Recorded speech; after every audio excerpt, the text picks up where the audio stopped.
Hey, it's me, Jen again, and today we'll be joined by a pair of surgeons who are excited to help their patients avoid thyroid surgery. We'll meet Dr. Bridget Brady and Dr. John Sabra coming up.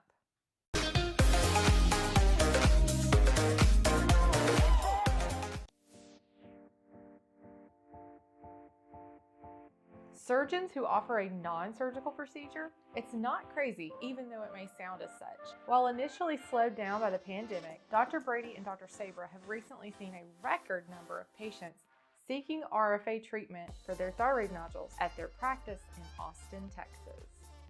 Let's just dive right in. I really want to know about your backgrounds and how the two of you teamed up in your practice. Well, I met Dr. Sabra about 7 or 8 years 2015 ago, or so. and we started doing more complex thyroid cancer cases together and parathyroid cases. And we found a need that patients need specialists together in these cases because they are advanced and complex. And having two surgeons we thought would be better than one. And so we decided to start Austin Thyroid and Parathyroid Surgeons. We started the group about 5 years ago. Yeah, 2017, Yeah. and said, let's start a thyroid practice together. And that was it. As surgeons, please tell me why you would choose to offer something like RFA to your patients.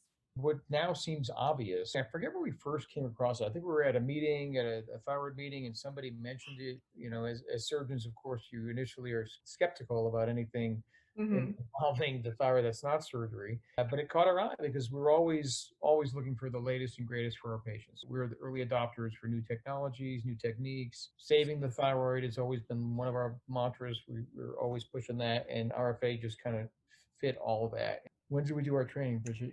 What was that? 2020. I think we're right Yeah. before, or 2019. But I was going to say, just to add, reiterate what Dr. Sabra is saying, we had so many patients with thyroid cancer that we'd operate on, and they'd have to deal with thyroid hormone and getting their levels right, and getting them to feel better was a bit of a process, and the patients were struggling with that for quite a while. And so once we figured out there potentially is a alternative way to treat these nodules and even cancers in parts of the world, we really wanted to learn about it and bring it back to the patients that we care for. That was 2020.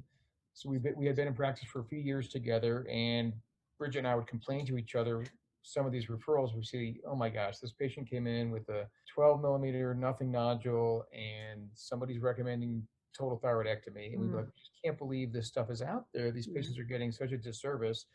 And so we were just always kind of on edge of like trying to grab patients from other practices to do partial lobectomies when we could, trying to minimize it.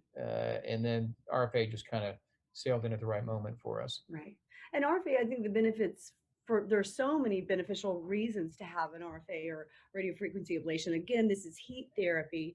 There's nothing to do with radiation. A lot of patients ask that first question, but it's just heat therapy. But there's no incision for that. It's a small little wound, I tell them, that we use for the probe.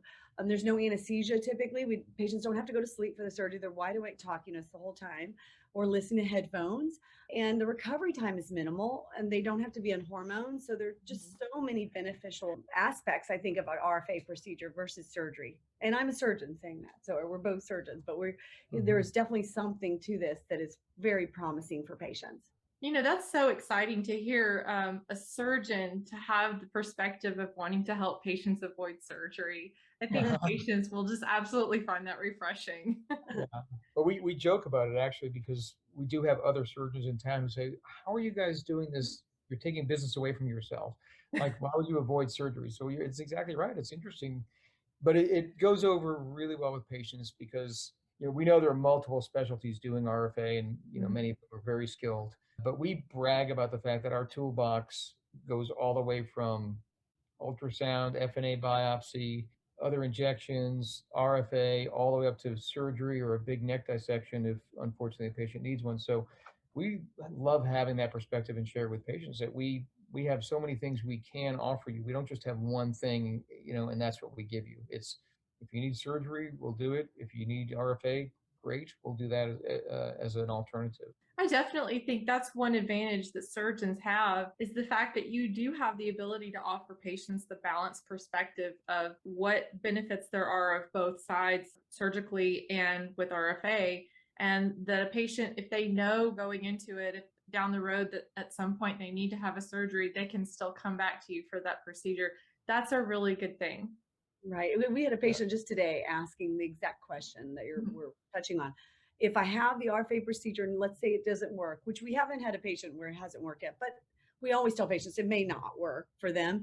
They ask, could I still have the operation? I said, of course. I mean, RFA, what we consider, that's a minimally invasive procedure, and surgery being the more invasive, and you always can have surgery. So it can be done on patients that have had RFA if they needed to go that route. Yes, I always like to refer to it as not burning any bridges. That's right. Yeah. That's exactly right. And you're potentially Right. saving your gland. So Yes, absolutely. And that's a goal for so many patients. We have in our group now about 3,600 patients, all of them very, very anxious to save their thyroid. They understand what an important gland it is, how it makes such a difference in a patient's quality of life. And I hope that that information is becoming more known by the general public as this procedure grows in its prevalence, because I think that's why a lot of patients in the past, may have had some regrets after surgery, not really knowing what exactly they were signing up for Right. That's by exactly right. removing their thyroid. I mean, it's great. And you're getting the word out too, Jennifer, telling patients this is what you have to offer. And I think that's the key to patients, finding out and discovering that there are other options for them versus just taking their thyroid out. Mhm. Well, I think it's a fantastic thing that surgeons are offering this procedure now. So I'm really proud of you guys for doing that. How's it going now? How many cases are you guys doing in a month typically? Busier and busier. We've Yeah. done, I mean, COVID slowed things down. We did our training down in Brazil with Dr. Rangel back just as COVID was hitting. Mhm. And then, so that first, year and a half was really slow. We've done 40 total cases at this point. It's now end of March. We did 12 this month. So That's great. yeah, so it was really 2 or 3 a month, and then it's really just kind of now that everyone seems to be in kind of the post-COVID mindset now, it's really kicking off. So, Yeah, busier every month with Yeah. it. That's exciting. Well, you were mentioning earlier 2 heads are better than 1. Typically, when you do a procedure, do you work together or do you work separately? I would say 90% of our cases, regardless of what they are, surgery, RFA, we are in the clinic a lot of times together. And so if we do an RFA procedure, what will typically happen if it's a patient of mine, then Dr. Sabra will come in and take a look at things and ask me how it's going. And I ask him what he thinks of the nodule and the ablation process. And now we're getting to the point where we're just kind of nodding at each other. Oh, that's exactly what I would do. Right. And so wouldn't say it's necessarily better, but I feel like it is a benefit having Mhm. someone there that does the exact same thing that can kind of, you can, kind of get their input on Mhm. the location of the probe and how to angle it and how the patient's comfort's going and how Yeah. much to, move the thyroid or potentially their neck around to get a good angle. I mean, so I think those things are helpful, and it's nice having a partner that's right there with you if you need any kind of assistance or questions. I think it's helpful for patients. And Definitely. we've operated together for years, so it's just a natural extension of our practice where we promote that to patients who need to go to the operating room, that you've got 2 heads and 2 pairs of hands, and you bounce things off of each other. And like Dr. Brady's saying, and the more and more of these we do, actually, obviously experience matters, and they're the subtleties of what size probe you're going to use, what wattage, which area to go at first. And, I had a case last week where it was kind of like this. What do you think? And it's just helpful. Or even the preparation for a case.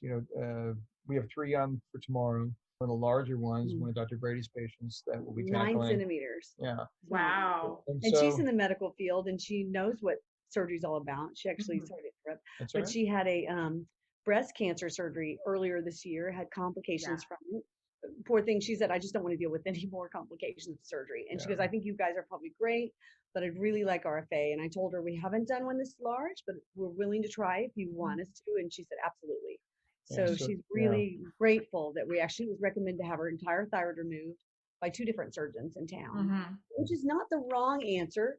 It's just kind of the option that she doesn't want to take at this point. She Yes. wants to see if she can save her thyroid. And so we'll look at a case together, and that's the advantage of Mhm. being able to bounce it off each other. For sure. And we have had cases we've turned down. We're not taking any in every case that comes through by any means. It was, several, Right. more than several apiece, where patients come in and it's just not the right location, or it's substernal.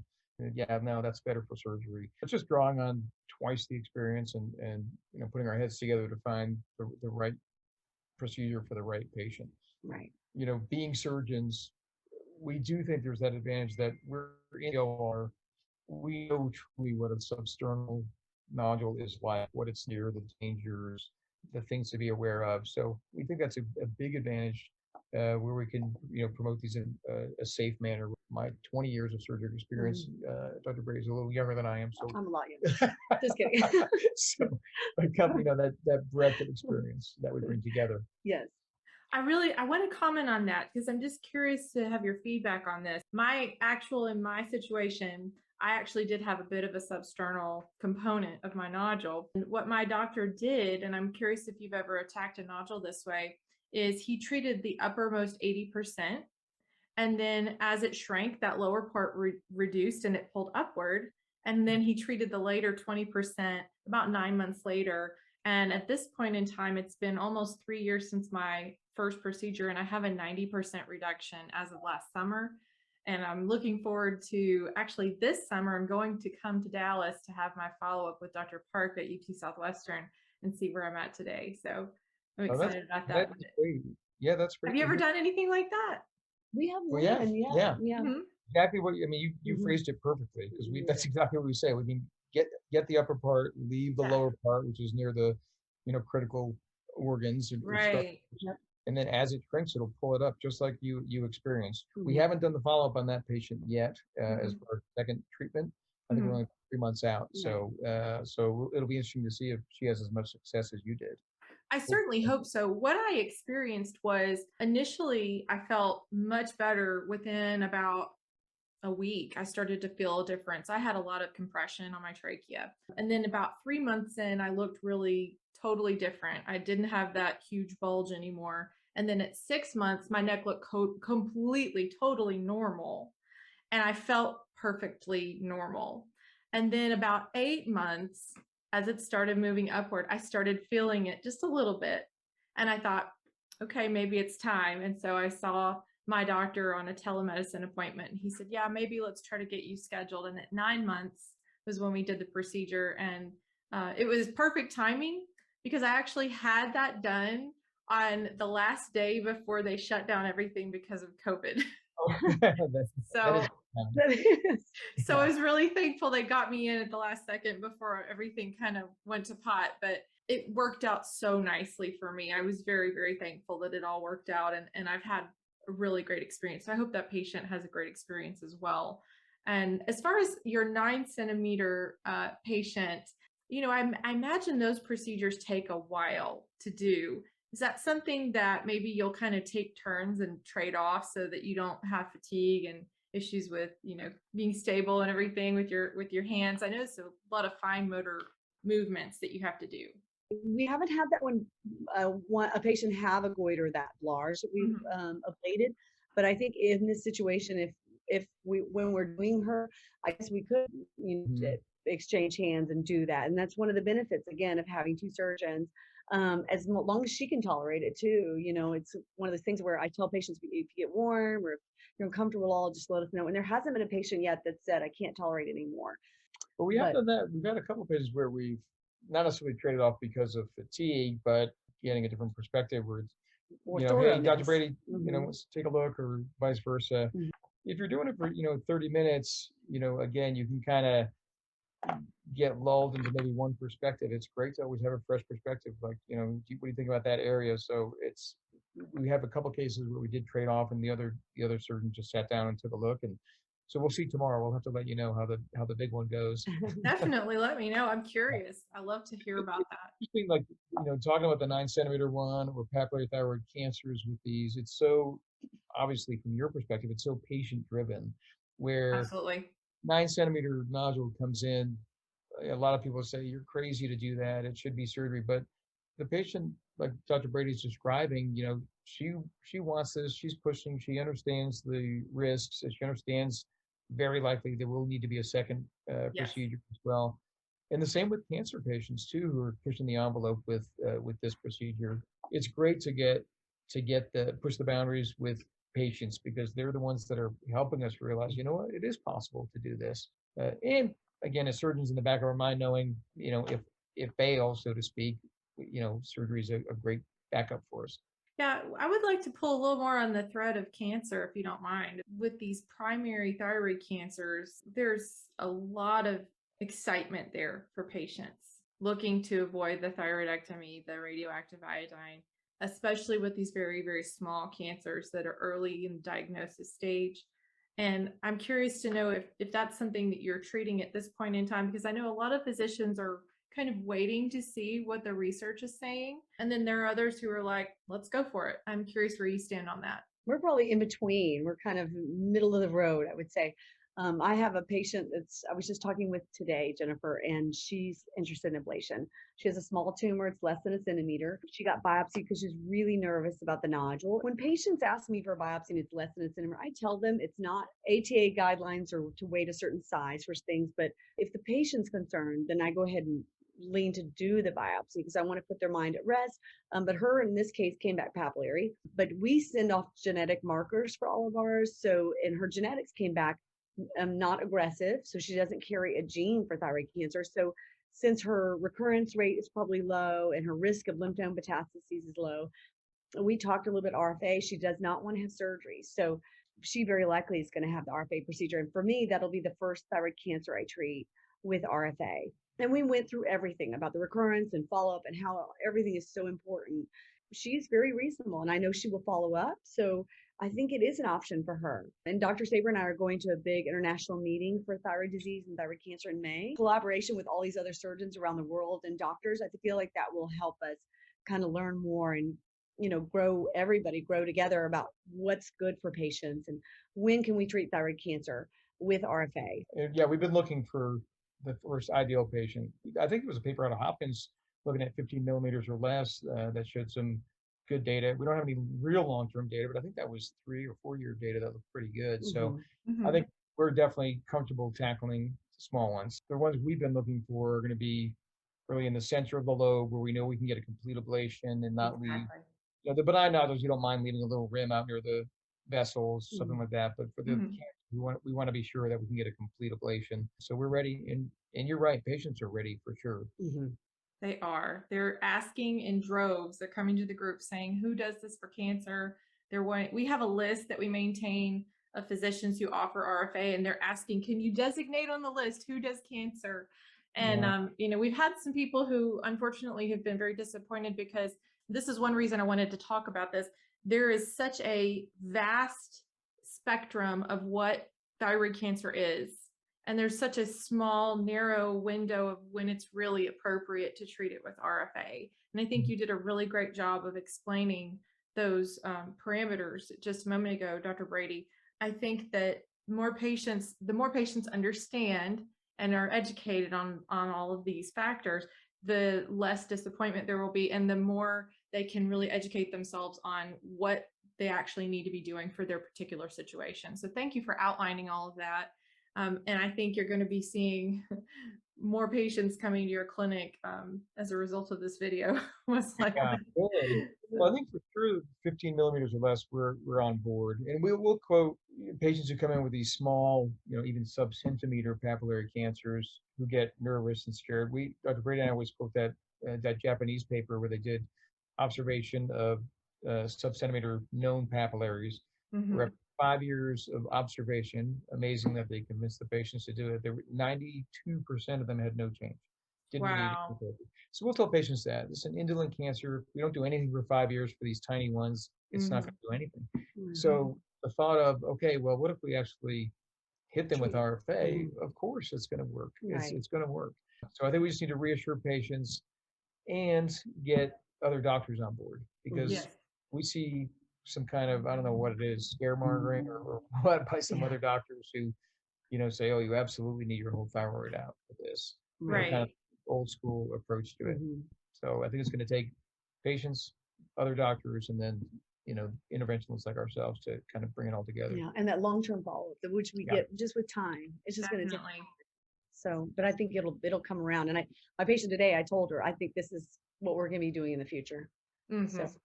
I certainly hope so, because I think that and I was talking with another physician about this, the fact that if you can attack these early and then maybe stave off any recurrences down the road, I think that that's what patients want to do. They want to be proactive.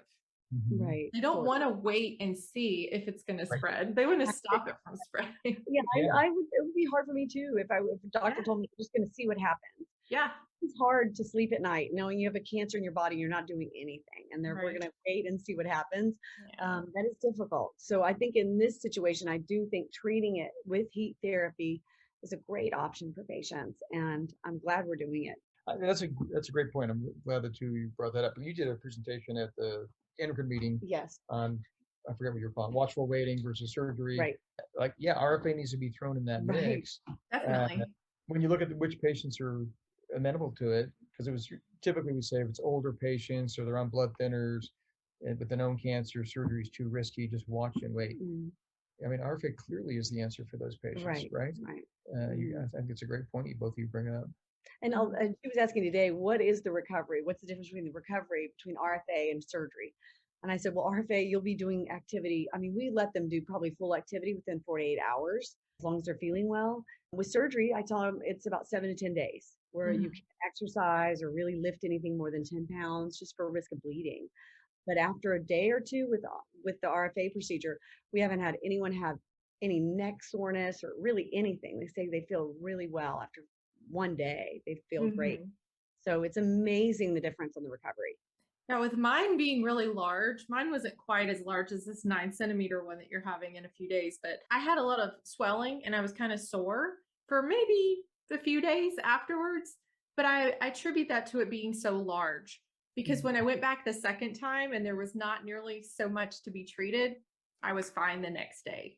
Yeah, I think it definitely varies on the size of the nodule. For sure, Definitely. in the location. Yes, absolutely. And I'm curious, what meeting is that you're going to in May?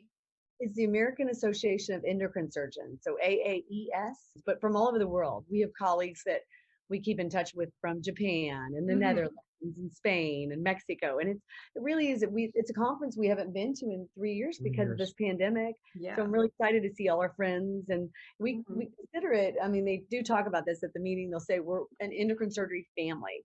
So it's kind of, everybody knows each other. It's small enough, and we actually, email each other and text each other and WhatsApp different doctors just to get advice about complex cases or interesting reviews or articles you want someone to read.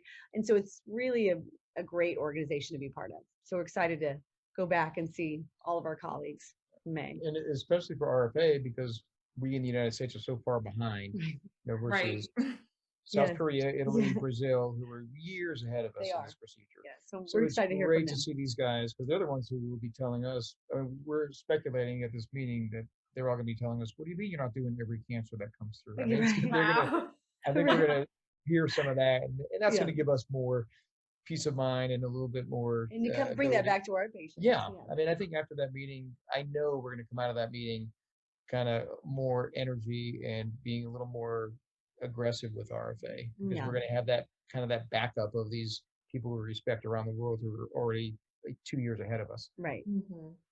Absolutely love collaborating. I think that is key here.